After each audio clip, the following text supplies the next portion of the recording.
Կարճ Հայաստանի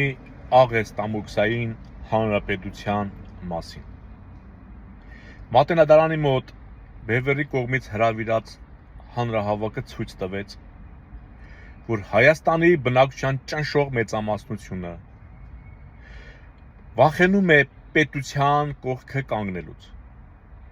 Նա կանգնում է իր գործատուի կողքին,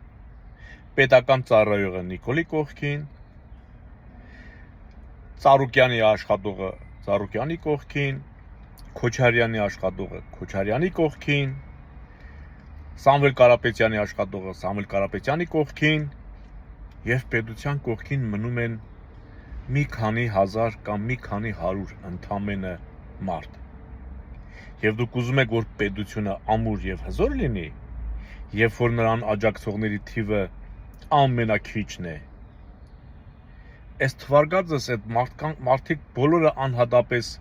Հայաստանի Հանրապետությունից զորեղ են ուրեմն։ Ուրեմն ձեր պատկերացրած սրբությունը իրենք են։ Ես ուղղակի խղճում եմ ձեզ, երբ որ հայրենիքը չի ձեր համար մեկը, այլ չգիտեմ ես իմ ով։ Դուք չեք կարող հայրենիք ունենալ,